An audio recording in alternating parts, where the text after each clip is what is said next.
laptop a second. So, John Carmack is graciously agreed to come and talk to us, and he had some plane issues. His flight was canceled, so he couldn't make it. But he has volunteered to do a Zoom call, so we were kind of hacking this together at the last minute. So our hardware is a little janky here, but I think everything's working. So we're gonna have John on the screen here, and did you want to do I had you down as doing an intro for John. So why don't you do that, and then we'll let John take over. Well, I think I speak for all of us when I say we're disappointed that John couldn't be here in person, but very glad he could make this work for us today. If you're a programmer or a gamer of a certain age, then this gentleman doesn't need any introduction at all.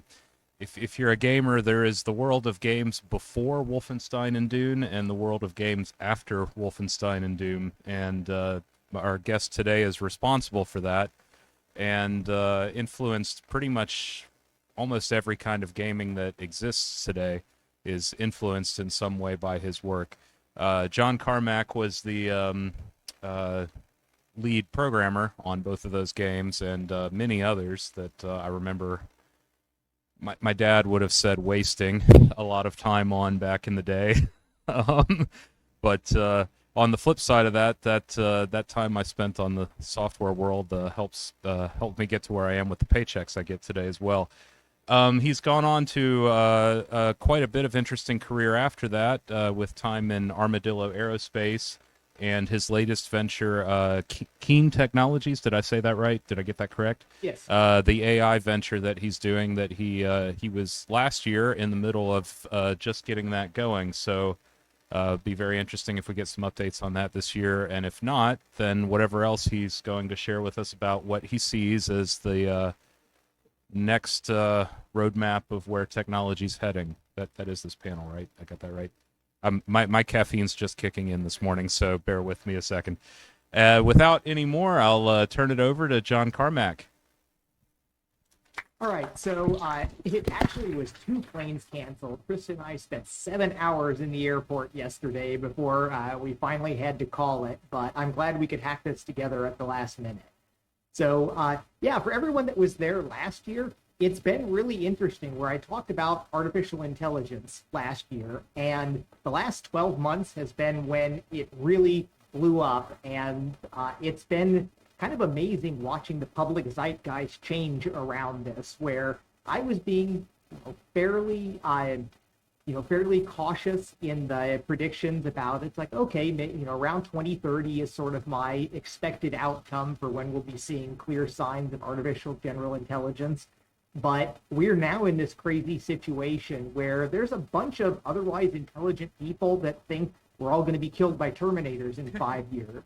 And I mean, it's hard to tell when you're inside changing kind of cultural zeitgeists about things, but it really is remarkable, and everybody should kind of take a little bit of time to get wide-eyed and look at how this is changing, because it's kind of rare to see things happen this quickly on this scale across society, and it's gotten to be a kind of a big important deal where I've been talking with senators and people from the White House, and it's at the world playing stage right now, something that was still largely, even just a year ago, something that only people clued in the know were paying much attention to. So I'll probably touch a little bit more on that later, but the main point of what I wanted to talk about is this idea of technology trajectories and timelines, where science fiction does benefit from being a little bit plausible. I mean, there's plenty of great fiction that that is just purely fantastic or uses science just as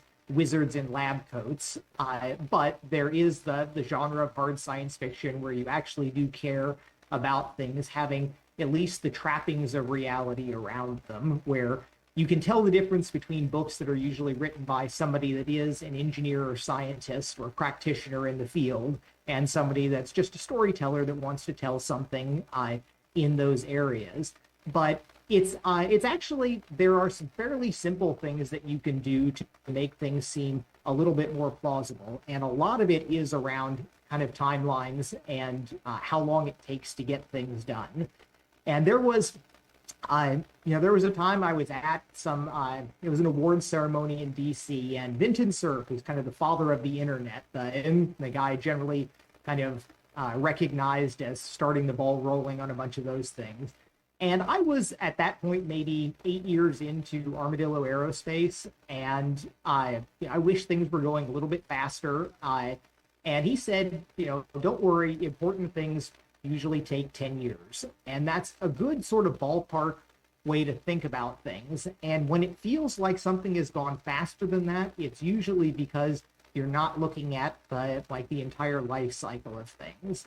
And invention isn't usually a light bulb moment. It's usually this very long grind where lots and lots of work goes into it.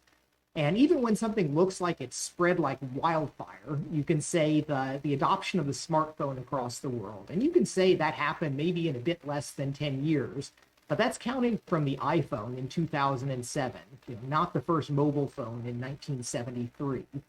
And there's also the kind of bubble effects where you're going from looking at saying almost everyone I know has or does XYZ, when you might be in a fairly insular bubble versus almost everyone in the world. And we have a bunch of these things that are almost everyone in the world in our lifetimes, like smartphones, like social media, like the internet in general. But these had many year gestation periods. And even in things that are high technology, moving very rapidly, like I had a little bit of soul searching last year when I kind of calculated back and said, we are really 10 years at that point, from 2012 to 2022. I would count that as a decade of both the modern era of virtual reality and the modern era of artificial intelligence, where beginnings are always a little bit arbitrary, but I think it's fair to point to the modern era of VR, starting with me demoing the Palmer's Rift with my Doom 3 hack at E3 in 2012. And it's reasonable to look at the modern era of AI, starting with AlexNet winning the ImageNet so decisively in 2012. And tracing the path of those technologies over a decade to where we are now, it wasn't clear, for a while, a little bit of a horse race, but especially over the last year, it's clear that AI is now something that is of broad global impact, while virtual reality is still something that is a successful technology at this point with 20 plus million users, but not something that we're having congressional hearings over, and that we're worried about government overregulation coming in and changing things. And the paths that they took were interesting to kind of look at, where even if you look at the kind of prehistory, we're talking about a modern era, but neural networks are 65 years old. The earliest work was done actually in the late 50s. And they went through periods of excitement and adoption and people pushing them away until finally things really started to work 10 years ago. And then it was 9 more years after that until the sort of ChatGPT moment, or 8 years until image generation had started becoming things that were interesting for people to look at.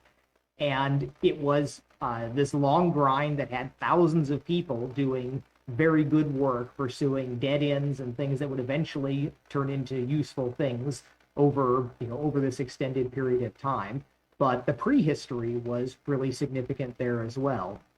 And with virtual reality, again, you look back to the very earliest head-mounted displays were in the late 60s.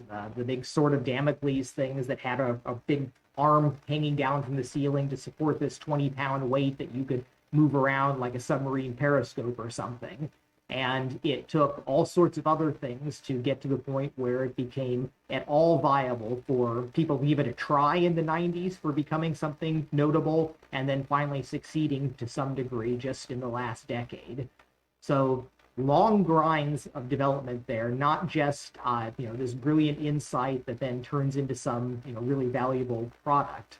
Another thing that never had even its 10-year sort of takeoff period, when we look at three-dimensional graphics, where just a couple days ago, I looked up the numbers, and it was, again, one of these kind of histories coming at you, slow and fast moments, where I realized that me writing Doom in 30 years ago, that is almost exactly the midpoint of what I would call the history of computer graphics now, where it's reasonably fair to date that to Ivan Sutherland's original Sketchpad demo in 1963. And then 30 years go by, 1993, Doom is coming out, GPUs are coming out 7 years later for the first kind of decently programmable ones, and a total of 30 more years until here we are today. And it turned out that the GPUs that were created to run video games may turn out to be more important in the end for running artificial intelligence work. So the paths of technology are exciting, but they're often not as fast as we kind of wish they were. And so there's a bunch of different sort of pathways that things can be developed on. You've got open source models, academic models, commercial models, government models, and then sort of the idea of the lone inventor. And some people do like to point out, they like to take the point that there is no great man theory, lone inventors don't exist, it's all it takes a village. And I would push back on that, to a degree, where a lot of things do come from sort of this obsessive push of individuals, but most things do come from these larger kind of group development efforts. And everybody, it's a trope that should be fought to some degree, and that there really are no secret powers of the government. Secret government labs is something that lives in lots of genre fiction, and I'm reasonably clued in at a bunch of levels, and they basically don't exist. I mean, there may be some in some places. The NSA probably does still have the best mathematicians in the country, maybe the world. But in terms of technology development, most of the best and brightest are naturally drawn to these other kind of methods of development, whether sort of the altruistic open source approaches or the traditional academic approaches, or the impact kind of profit-driven capitalistic way of doing things. And there are people that do go and work for the government out of a degree of patriotism, thinking that for the greater good. And it was interesting. I had a discussion with a senator last month, and we were talking about AGI and kind of hazards from things like that. And of course, I'm pushing for, it's like, no, you don't need to do something. Just because people are talking about it doesn't mean it actually requires action. It's a classic libertarian position. But we talked a little bit about how the government certainly doesn't have the technical know-how to properly understand or certainly contribute in the mainstream development efforts here. But there are a lot of people in the technology space that are willing to help the government. The few times that I've gotten a call from the federal government, I've pretty much dropped what I'm doing and tried to help in some way. And there is a fair amount of real patriotism amongst some of the tech industry that are willing to go and help there. But still, the government labs are not likely to be the places where really dramatic kind of breakthrough technology developments happen. Maybe in the pure research, open kind of scientific development side of things, but even there, you might find the purest of motives, but you don't necessarily find the right combination of resources and teams to really make the big, deep breakthroughs. A lot of people kind of wish it was that way, where you would just say, I want to be in pursuit of pure knowledge. I'm going to go find the right either academic or government institution, and I'm going to run my entire career there contributing to the sum total of human knowledge, and that will allow kind of great things to be built in the future. But again, there is more research work that's done in government, in kind of private laboratories, than there are in government-funded areas. And the efficiency there is a really big deal. This idea of human waves, where the large companies and the government especially does kind of work in this way of the big project planning, and there's the shadow of Apollo on any grand thing that's going to be done. And it's not to dismiss that. I mean, big waves can make a really big impact. There was, Jerry Purnell had said at a space conference one time something where, he was always advocating for it's like, don't just try to ignore the big dinosaur companies. A herd of dinosaurs running in one direction is quite a thing. And there is a lot of power and a lot of resources there. But it is a shocking contrast from what sort of a startup economy type of company can accomplish with a reasonable amount of resources in a reasonable amount of time. And then one of my big lessons from the last decade, kind of being inside Facebook and then Meta, was that it applies to big commercial organizations as well. If you've got a money, if you've got a money tree, a cash cow that just spits off an almost obscene amount of money, all of the things that make small startups, especially nimble and effective and able to accomplish kind of amazing things in modest amounts of time, most of those capabilities are not present in these giant tech titans, the trillion-dollar companies. There are unquestionably pockets of extreme excellence there running the mainline business, but there are going to be all of these other technology projects going on that are not as successful as you would imagine they should be. The list of projects that Google and Facebook and Amazon and Apple and Microsoft have undertaken and canceled, not commercialized, is very, very large. There were these exciting moonshot things that Google would be doing, almost none of which wind up actually affecting the world. Inside Facebook, the whole reality lab side of things, virtual reality is real. It's serving tens of millions of users, but so many of the other things have just been money holes of a truly shocking proportion. The idea that tens of billions of dollars gets thrown at these things, and infinite money is not as helpful as you would imagine. A lot of people think it was almost a joke in the early alt space days, where you would have all of these companies that go around to conferences and they do their pitch deck, and it's basically like, here's all the technology that we think we're experts in. We just need $1 billion now, and we'll commercialize space. And it turns out that there are so many of these cases where you can throw tens of billions of dollars at something and still not get results that are impressive at all. So that would be another one of the kind of big lessons to take away is, in so many cases, people have the wish, all we need is the right billionaire that's going to come in and just supply the funding, and that's going to solve all the problems. And it really doesn't. In almost all cases, like my read on the space development stuff over the last 20 years was, it wasn't, some people thought it was just all about needing the money, and then some people thought the government wasn't going to let you do it. And it really wasn't that. It was making things that actually work reliably and can serve the needs of people that are potential customers. So infinite money, not as much help as you'd want. So the idea of like, well, what are the sort of parameters of what could an industrial team actually accomplish? What if they had to work in secret? And it's instructive to look at the Manhattan Project, which actually was successful. They succeeded in what they set out to do. It only took a few years, and it was from a reasonably low baseline. But it's notable that it did still leak. There were spies there that, that were exfiltrating information there. And then one of the things that it sounds a little bit crazy, but building a nuclear bomb in the larger scheme of things wasn't all that hard. There were not that many moving pieces compared to some of the later efforts. And one of the calculations that I did go do to kind of gripe internally about things at Meta was, pointing out that in inflation-adjusted dollars, the Meta Reality Labs had spent more than the Manhattan Project.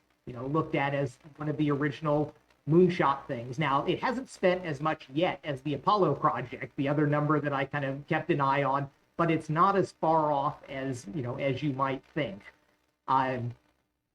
But some combination of the right people and the right funding and the right moment in time is when things can happen, and you can get things that in the space of a modest number of years, getting to somewhat less than this. It always takes a decade or more. But it does take that combination of people that are going to be passionately applying themselves to something, are very, very good at what they do, and do have the resources and the motivation to really apply themselves to this sort of technical development effort. And that's one of the, this idea of stability of teams. It's something that I think is underappreciated in fiction, and there probably are a lot of good drama and such to mine from that, where very, very few startups go through, companies go through this entire long technology development timeline from idea and inception through it actually making the impact that people want in the world with the same cast of characters.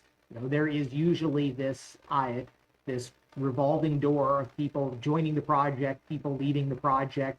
So if you've got something that's supposed to be this super secret technical development work, it's tough there knowing that the people are going to walk out the door with what you would consider your secrets.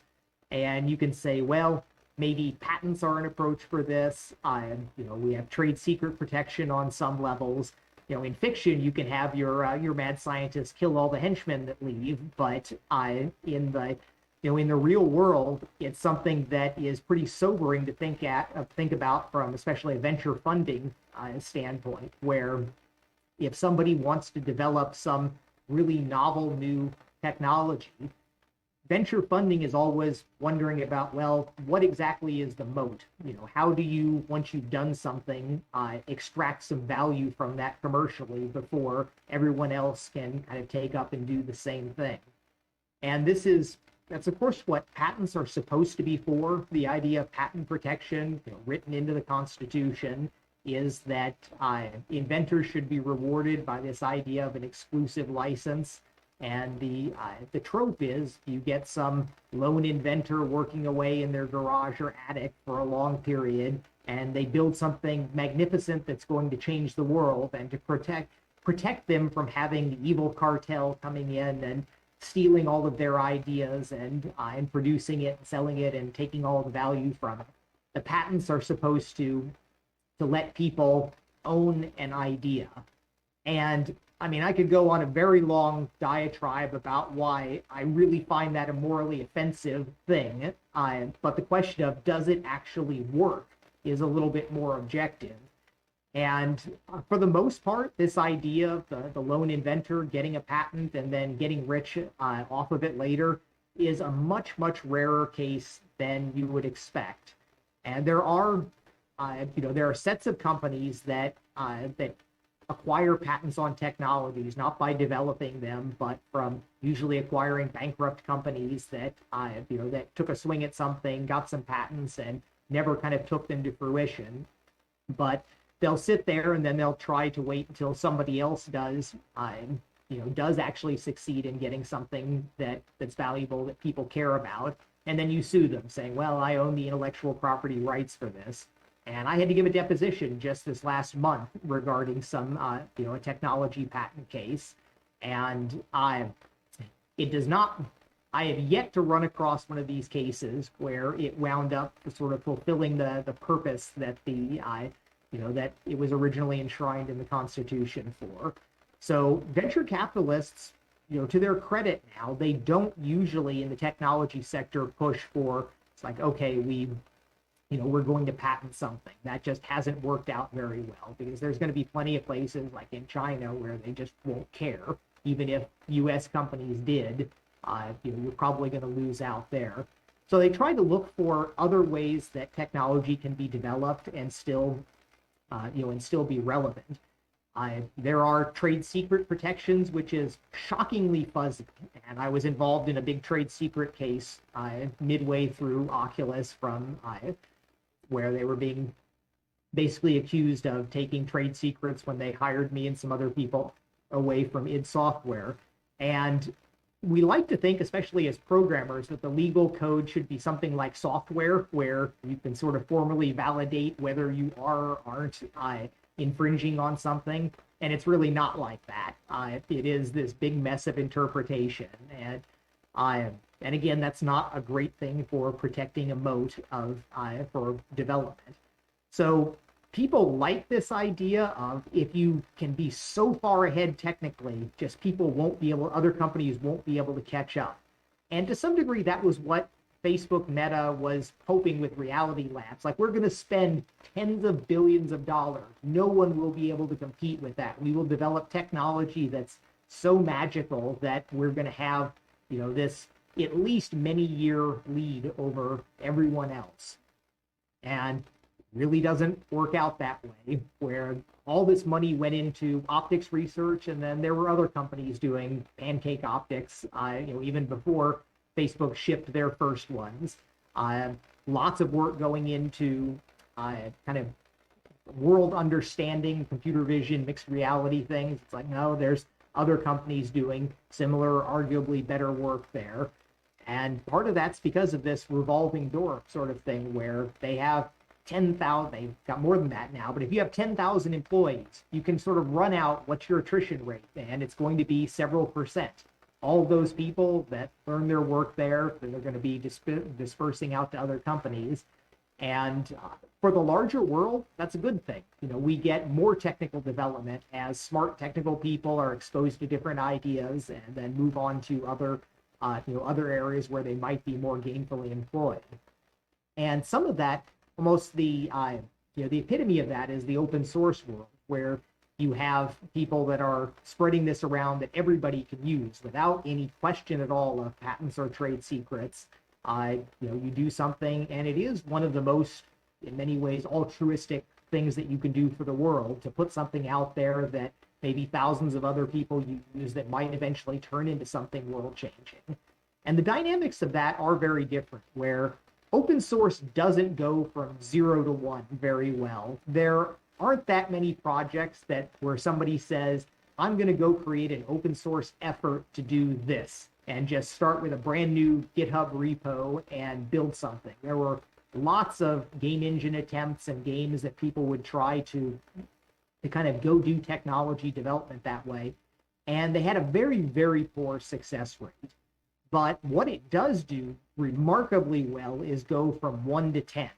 This idea that if something working is put out there, what the open source community can do with it is really incredible. And that's happening very much in the AI space right now, where these great things were not so much born in the open source world, but when you get something like Stable Diffusion that was built off of academic work as an image generator, when it does drop into the open source world and you get all sorts of people trying all sorts of crazy things with it, that is something that very much did outpace the work being done in the infinite money internal development labs. And you can see that almost being weaponized in some ways, where Meta releases these very high quality llama models completely publicly after OpenAI closed down all of their mainstream large language model work in terms of openness.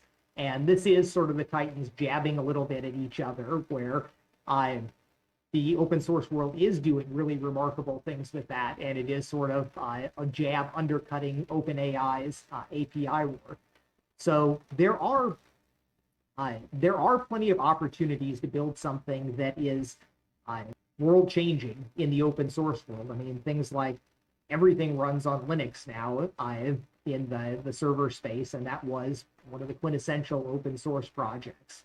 And there's a lot of other things like that in the tool space, where it's been a long time since people pay for compilers. That used to be a big deal, but the open source ones are just better for everything that people want to do now.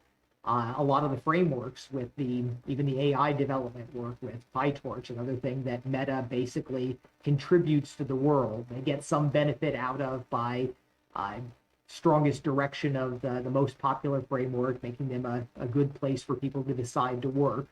But that does really change the world.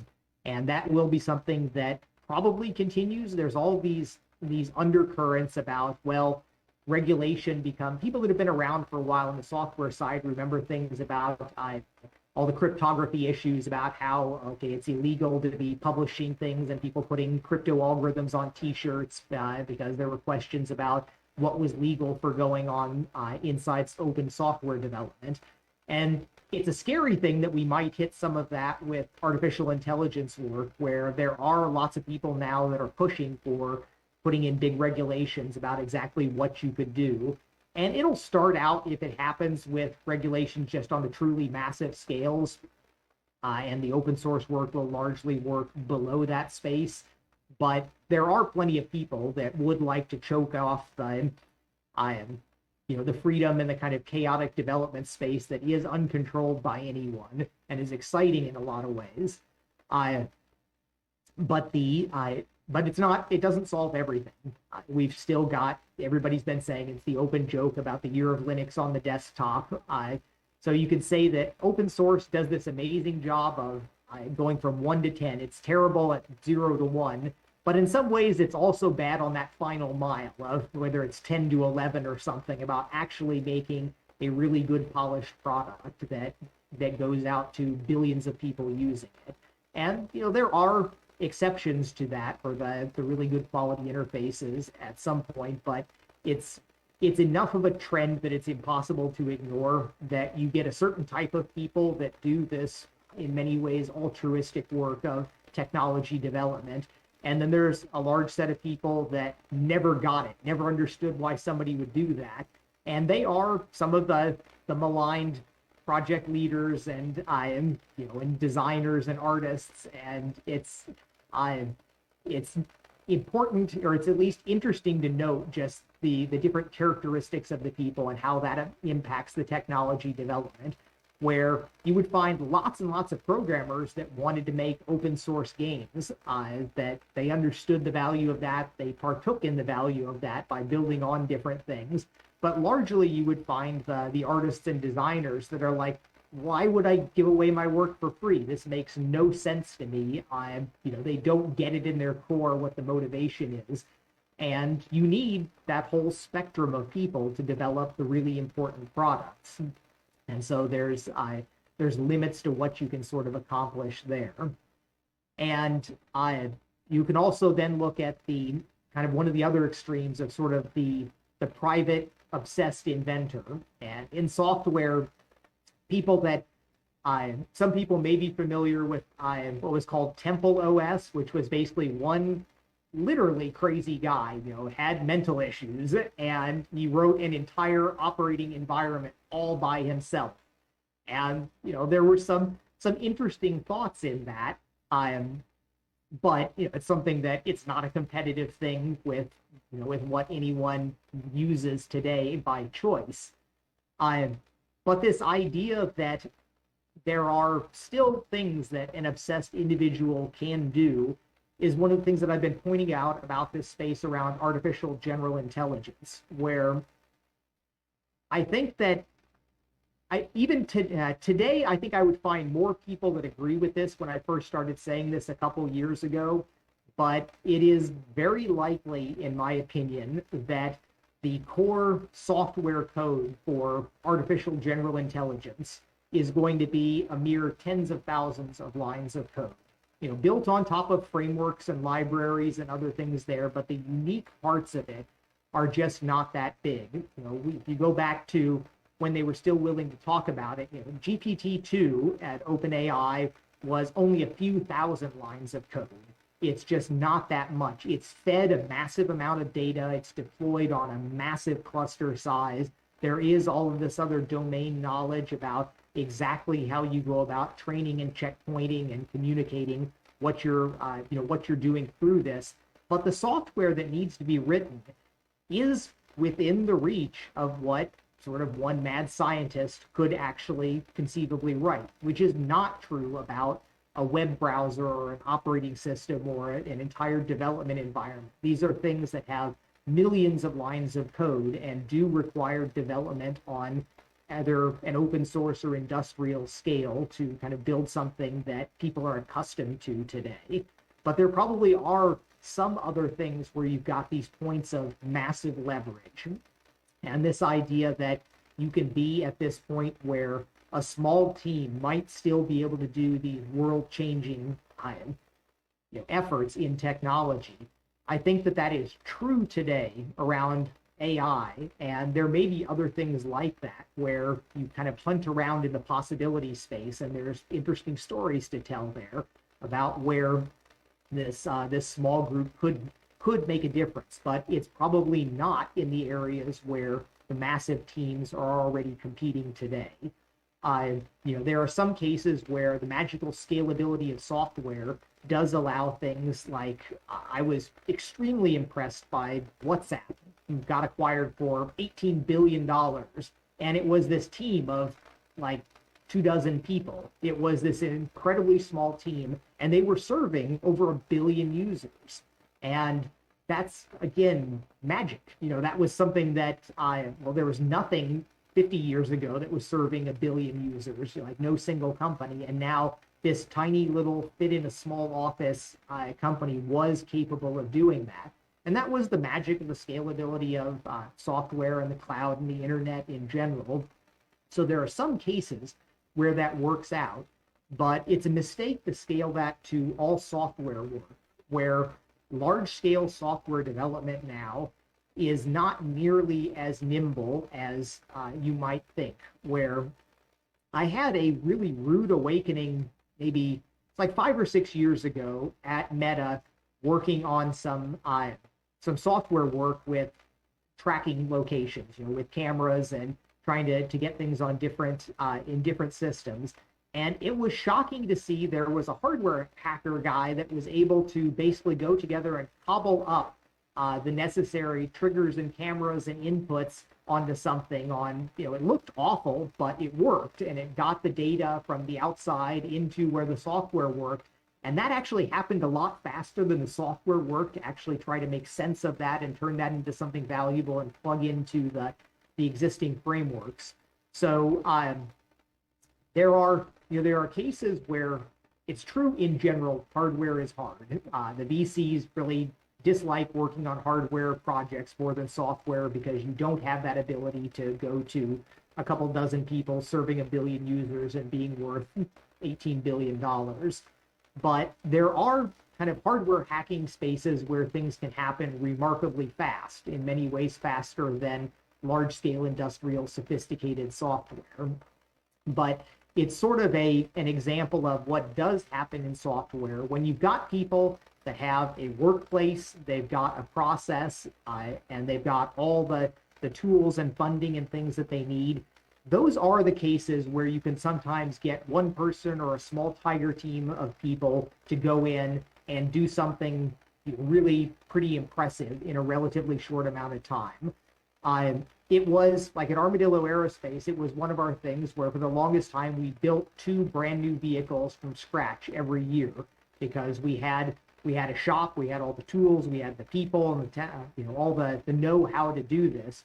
We could have an idea for a different configuration, and over the space of several months, cobble something together, have it lift off the ground and start maneuvering, and then fly until we inevitably destroyed it 6 months later as we moved on to something else.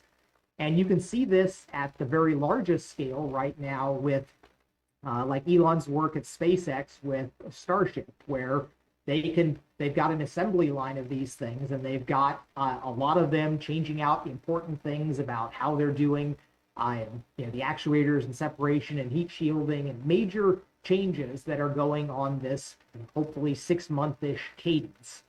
And that is super remarkable. But it's important to remember that SpaceX has been a company now for 20 years. They are not the scrappy little startup that got the billionaire and putting the money into it that then goes out and gets to the moon. They haven't been to the moon yet in 20 years, and they are by far the most dynamic of any of the aerospace companies working on things like this. It again takes quite a bit of time. It took them nearly a decade to go ahead and start getting successful flights going off, and that was basically drafting off of all the technical work really that NASA did decades earlier, not building something kind of brand new.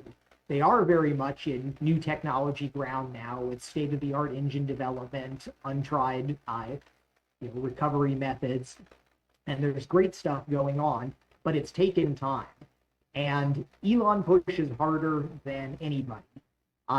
The idea that there are brilliant people behind the mission that are very much burned out by working there under the demands. And Elon does, part of that comes from really ask for the impossible, or not the impossible, ask for the limits of what's possible, and you're still never going to get there. Things never go right enough to actually get the way, get where you think that you should be. And like I was there with him with Starship this last launch attempt, and okay, they had to command destruct it. It wasn't working, raining down, the pad was destroyed. And hours later is looking over the thing saying, it's like, well, it should take 1 month to rebuild this, and we should be here, and I want to be reflying in 3 months, and I'll be really disappointed if it's 6 months, and and it's going to be more than 6 months before it next comes out. But you make that critical path timeline about how long would it take if everything goes right. And at some level, you still in your gut have to even believe that it might go that way. This irrational optimism in some ways drives a lot of the ability to achieve at this level and to make things happen in, okay, not 6 months, but 9 months. Not a whole nother year before the next flight. And you could wind up looking kind of foolish in some cases when you say it's like, well, man, you've not hit a single one of your estimates. You are wrong every time in how long it's going to take for this technology to be developed. But if they still do wind up getting developed and you wind up saying it's like, oh, it took twice as long or even 6 times as long in some cases. But if it is something that changes the world afterwards, maybe that is one of the almost necessary steps for kind of technological work at this level. There are bitter arguments about what is the right work-life balance in technology development for things. What is the right way to just say, we don't have to grind like this with this super awful development cycle. We can just kind of casually come into work 9 to 5, plan it all out, manage it. And you could build things like that. But it's just not super effective. Again, I saw more money spent at Meta on projects that didn't amount to anything than SpaceX spent going to space, becoming the dominant space power in the world now.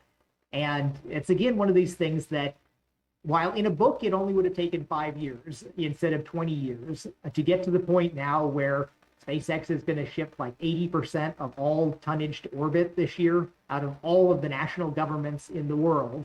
And they are building a ship that's going to go to Mars. I placed a bet with people. It's not happening in 2030. I got somebody to make a $10,000 bet with me on boots on Mars, and it's not going to happen by 2030. But I do think it's going to happen. And that comes from this whole combination of super driven, building up the necessary resources, finding the people, even if it is grinding them up in some ways about getting them through this technical development path. But it is building these really magnificent things. And and it is probably going to take us to Mars and further. And it did happen with much of the drama and the twists and turns that you would expect in a novel, where there were periods where it was all in and failure was just a very slim margin away and being all out, losing all of his money.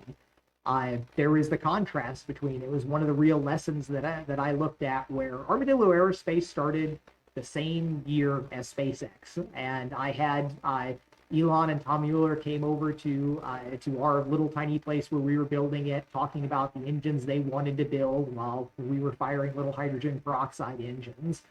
And there really was a difference in vision and being able to be willing to go all in, where I was trying to incrementally build up as a side project while Elon went absolutely all in on the project. And yes, it's true he had more resources than I did at that time. But I did think I had a real moment some years later when, after I had sold another company, and I was at the point I look back and say, well, I'm exactly at this point where Elon was when he went all in on SpaceX.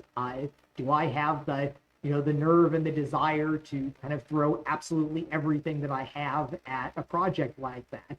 And it's easy for people to think it's like, well, you're super rich. He wasn't a billionaire at that point, but he still had, he was a centimillionaire plus. I It takes a lot to say I'm going to throw all of my money at these projects, and I might have to go back to being a scrappy startup again without any of those advantages. But it worked out, and I do think it is the most science fiction thing in the world right now, or at least golden age sci-fi, that we have this space where you did get somebody that worked super hard and built rocket ships that are going to space, that are going to go to the moon and to Mars. It was with technology that you could look back and say the government built most of this in the 60s, but there are new things going on now. The government did not land actually, I take that back. Of course, the DCX program was not the Apollo program, but the genesis of the reusable vehicles was done there, but they couldn't finish it, and it took the commercial company to go ahead and go out and do that. And it's remarkable now. You look at over 100 flights reused since then. This was the future that we wanted 20 years ago, when we would be talking about the science fiction view of the world and looking at the little genre of solar science fiction level about how things might go off and be built like that. It actually happened, and we should all have a big cheer about that. So everything else that that we talk about in technologies, we are looking at the artificial intelligence futures, the Neuralink futures about how we will become cyborgs and look at the different things. That's going to be another one of those where it's going to be over a decade before that does something really fundamentally book level cool. There's going to be the stuff where, yes, we have monkey brains that are playing video games now. We are going to have disabled people really effectively driving computers with things like that. But this kind of cyborg merging where we set ourselves up to be peers with the future AIs, that's going to take more than a decade before it finally gets there. But it may well make it, or it may not. That's this uncertainty in the technical development space. But we do live in this age of miracles and wonders in technology. It is easy to have this. There was like year before last, I guess it was, there was this big bit about Mark Andreessen talking about the great stagnation and this idea that things aren't advancing as fast as they used to, and that the technologies where we used to have these magical kind of changes, you think back to the Apollo age that everybody of that age kind of goes back to as the mythical golden age of development, or even the early days of kind of homebrew computer clubs and the early days of the internet.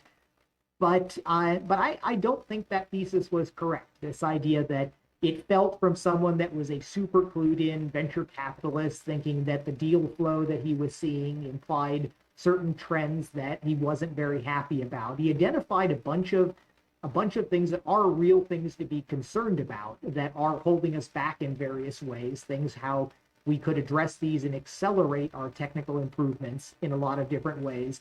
But I don't think it was looking at the entire broader world of advancements fairly. It was a narrow slice of things. And when you look at everything that's going on right now, by all sorts of objective measures, it still is really extremely remarkable. And we have more smart people working on things today than there ever have been in the past. You have the ability to not only go through a traditional academic path at a research institution and start doing work there, but in so many ways, some of the most important things that are being done at all today can be done by anybody with no background if they're willing to put in the time. And that's where, around artificial intelligence, I learned everything I know about it just by more or less public resources. And a handful of maybe 1% of the things that I've read were paid resources where I had to go and pay for usually older papers. When I'm looking up something that was done in the 90s, that's not all sitting up on archive. You have to go and actually pay somebody to scan or Xerox something off for you. And there's a handful of books, but it is crazy what you can do with completely open source systems, completely open academic publishing work. And this handful of innovations that are probably all that's necessary before we have this general artificial intelligence that's going to really change the entire world. It is something that could be happening in some random place of somebody just following their own nose into what's going to be important. And I think this is the case for the fact that I see this in almost all of the things that I personally deeply know, implies to me that it's probably true more generally, that there probably are these incredible opportunities in thousands of different areas of technical development where there are opportunities for things to happen without needing a super collider, without needing a $15 billion yearly budget. And figuring out kind of what those are is, I think, that it is in some ways the point of speculative fiction, to be thinking about how what could we do with this extrapolation? And science fiction is extrapolation in some fundamental ways. And while it's true that all exponential curves eventually taper off, sometimes they stack up to these overlapping S-curves where, like, Moore's law isn't just this law of nature. It's 1,000 heroic inventions that are stacked on top of each other, and they all run out, they play out after a couple years, and then the next heroic invention has to come in to kind of keep propping it up, keep getting us kind of cheaper transistors for things. And sometimes it's interesting where I saw a really interesting case of a book I was reading on bioenergy from wood, and it was put out by the Forestry Service. And it was 10 years old at that point. And so I was like, well, it's always a fun thing to go and check the predictions. The real value of something isn't your kind of just prognostication about something today. It's how well you can call the future. And, 10 years is this sort of great time to go and look at it. And it was kind of interesting where I went into it probably with a little bit of a bias where I was like, oh, it's a green technology thing. They probably oversold the benefits of it because you get into what is truth, what is politics, what is trying to get something accomplished versus pursuing truth. And I got a little bit of a surprise there where they had some graphs on like the amount of bioenergy from wood, and they rated in watts, looking over pellet burners and all sorts of other different things. And they had a graph that was an S-curve. It went up and it went over and plateaued at some point where they were like, well, this is all that's reasonably going to be extractable from kind of domestic forests. And when I looked up what the status of things were in 10 years afterwards, it had actually continued on this steady growth rate without a plateau. They had the right trend line, and they just lost their nerve predicting it out, where they couldn't just follow that, and in their heads they couldn't predict that, well, 20 years in the future, it's actually going to keep going up. And that's a little bit of a problem for experts in the field, where everyone that's a real expert knows all about their problems, and often they will underestimate what an entire industry will be able to do because they might know what blocking thing they are beating their heads against. They think they can make progress, they're confident, but they know it's not going to go forever. And it's this not looking at what everybody else is doing in the world that a lot of smart people do kind of fail to account for. They can be like, I'm an expert, I know my area, I guarantee we're going to be able to get this big win here. But the bounds of this win are understood, and it's not going to be infinite. And in some ways, I think you can also have the opposite problem, where the AGI doomers, the people that literally think that we may all be dead this decade because the artificial intelligences that are being worked on right now are going to exterminate humanity. This comes from a philosophical position where they're not the innovators in the trenches building the next thing, but they've spent 10, 15 years thinking really hard about this. And they'll think that's like, well, this trend could start there, and then this exponential trend could just continue. And if this exponential trend continues, obviously we're all going to die. And this is it's the same type of thinking that you see in a business case, where if you look at people's business plans like that come up to you, and there's a huge, depressingly large fraction where people like, I have this great idea, it's going to solve this problem, and they'll lay out sometimes an interesting idea, sometimes just something really naive, but then it skips all the way from this will be created, and then we will make $2.75 billion next year. Will you invest in my project? And this is this fundamental lack of understanding about everything else in the world. It's looking at a trend line in isolation, and we'll have people saying, I know a way to build this product better than anything that anybody's doing. This product is an X billion-dollar market. I'm going to be just better. I will capture the entire market. And it misses the whole dynamic of the fact that as soon as anybody makes something better, it forces everybody else to also be better. That they don't just say, oh, you're better, you can have all of my market now. You might get that for a little while if you're actually able to achieve it, but everybody fights back, and that's what drives most of the actual technological development that we care about in the world today.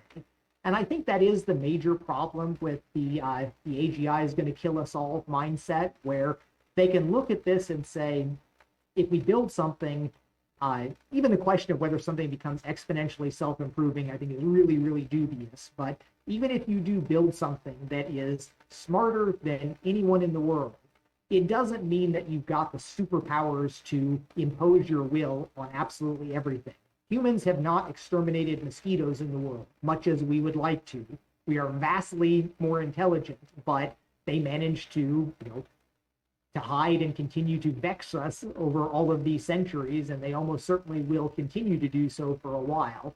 And even in the worst case of AGI that somehow gets to the point of being able to self-sustain its entire ecosystem, which is ridiculously complicated. People that, if you try to chase how hard is it to build a GPU without people, to go all the way down from fundamental resource mining through the entire amazing supply chain up to that, to become how would this self-replicating AI sustain itself there.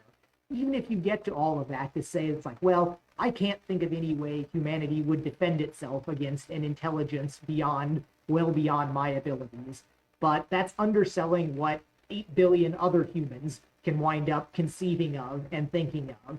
And that is kind of the magic of all of humanity working on all of these different things.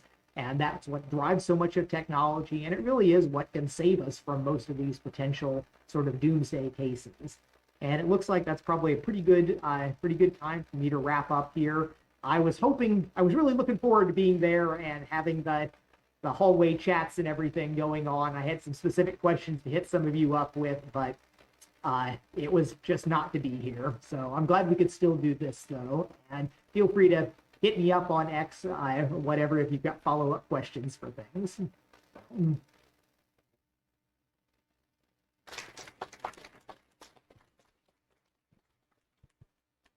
Thank you very much, John. We appreciate you taking the time to do this, even though you couldn't make it here on purpose, in person, not on purpose. You were here on purpose. Misspoke there a little bit. I wanted to ask one quick question. Can you hear me? Okay, John. Yes. Okay. Just one quick follow-up. The way you talk about these technologies, it's all very much. It's almost like that there's a linear progression, like where the technology is going, because you talk about things, making progress in a particular direction. And I'm wondering if you can, given that idea, what is the next milestone or next two milestones in particular in artificial general intelligence and space travel? And if there's anything else that you're baked that's on the horizon, what are the next? Yeah, so the ability to make predictions is, it's interesting where I had to talk about this in my recent deposition a little bit about predicting how things would go in the future. And it was true, like through all of the work that I was doing in the past, I had pretty good line of sight on where I wanted things to be. I had a very clear vision of where I wanted virtual reality to be 10 years after I started. And we nailed that almost exactly for what I wanted in terms of the self-contained mobile device that would have inside-out tracking and would have screens like this and processing like this and the ability to connect to a computer, a dedicated computer for extra resources. So that was one case of really precisely knowing where I wanted to be and trying to build towards that. Like on game development, I probably could have predicted a decade ahead as well. If I got to some point where probably at the point of Quake 1, I could have predicted a decade ahead, but I could not have predicted 2 decades ahead about or three. Like at the time of writing Doom, there was no way I would have been able to coherently say what like the quality of rendering and the scope of games, or even I would have lost my nerve on the prediction of accuracy for different things, to be able to say, yeah, I could see how if Moore's law holds, we would be able to render things like this that would look basically better than any movies look that were taking half hours to render at any time. But I would have lost my nerve and not gone that far. With artificial intelligence today, I feel pretty good about the fact that when I first started looking at this a few years ago, I came to this notion that it looks like the hardware is there, and that by 2030, I was saying 50-50 chance of clear signs of artificial general intelligence. I've bumped that up a little bit, and I say like 60% chance now, so I have updated somewhat there, and I still think that's pretty good, and I feel good that I haven't changed so much, because people are wildly swinging around in their predictions right now, where like the median, when I was saying that a few years ago, the average expert was saying, maybe 2050. So I was like really on the aggressive side for when something like that would be happening. But now you have a ton of people that are thinking 3 years, or even 3 years to human extinction in some cases. And I think that's a massive overcorrection, because people look at things like this crazy year of everything that's happening and all these advancements, and there's 1,000 papers coming out on how to improve the large language models. And part of that is one of the things that I point at, where there is a large amount of groupthink amongst both researchers and the research labs. It was kind of crazy seeing OpenAI and DeepMind and Meta each going, here's my image generator, here's my large language model, and there's a lot of revolving doors between them of the researchers. And this idea that they are focused in, there are these centers of gravity that are attracting most of the work. And that is the big thing that I'm doing at like Team Technologies. Almost our brand is that we're not doing large language models. Everybody's doing large language models, but we're not doing them. And not to say that I don't think large language models can get all the way to artificial general intelligence. I'm not going to be one of those people that says an LLM will never be able to do X, Y, and Z, because they have universally become to look foolish at this point with kind of the pace that everything's changed. But it is also true, no one in the world right now has line of sight for getting from where we are now to this fully general agentic artificial general intelligence that can fill in every place that a human does for the intellectual work. So it is important for the broader world that there be some of these outlier bets, and that we be trying to, approach things in some ways that the mainstream is not. The mainstream will continue to grind out great improvements. ChatGPT and Stable Diffusion are very valuable for the world, and it will be a decade before we have even sorted out all the places that today's large language models can effectively and valuably be applied to the world. It's going to take that long just for every weird little industry to find out it's like, oh, this can be applied to our particular problem in some way, and then find somebody when the wages have actually gone down, that it's not multiple millions of dollars a year to hire an LLM expert for something. So there will be a decade just of diffusion of value producing from what we've got now, as well as these incremental improvements that are going on. So I still feel pretty good about this idea that in 2030, you'll be having conversations with AIs that are not just chatbots, that are not just this clear thing that they answer questions. Those are going to get a lot better in the coming years for multiple different reasons. But you will have other beings that we are interacting with that have a lifetime and that have individual skills that are starting to contribute usefully in the world. And then I think there's going to be another decade of a real golden age where Everybody has large teams of assistants to be working on projects, and the creative output that will come when you don't have to make this huge pitch to raise $1 billion to do a blockbuster video game or a blockbuster movie, that it's something that becomes in the reach of like what open source enables so many things today. So I'm comfortable looking that sort of 2-decade time frame out, where I think that this next decade is going to be incremental improvements on everything that we see. Things will get much more ubiquitous. People will figure out clever ways to use it. And we will see the rise of truly general purpose, agentic, artificial general intelligences that may only be at the level of toddlers or small children. But once you're there, you have line of sight on getting to the super intelligences that read every single scientific paper ever and start synthesizing valuable things from that. And then I think that we've got a decade of real golden age after that. And I'm not comfortable really looking beyond that. I don't deny that there's some possibility that that they go completely beyond humanity and there are problems there. But I don't think that anybody has anything like an ironclad argument that that's the way things are going to be. And I think that we're going to have really enormous worldwide societal value from artificial general intelligence kind of in the coming decades. In our lifetimes, it's going to be amazing. And then on the space development side, it's kind of strange that it is at this point, but it really is a SpaceX show. I mean, there are a good handful of kind of Me Too small space launch companies. I still think every now and then it's like, clearly I have the resources now. If I wanted to go build a space launch company, I could go put something into orbit. But then it'd be like, but why? What's going to be what would be the unique value that that I would bring there? I think that everybody, like science fiction, does predict this solar economy at some point where we do get Wild West capitalism unleashed into kind of the near orbital space. We're not there yet, but we may get there within the year if Starship works out. It's not a slam dunk. There's no reason why it can't work out, but it may turn out that recovering these giant vehicles does not work as well, and you are back to an expendable vehicle and you don't get that next order of magnitude.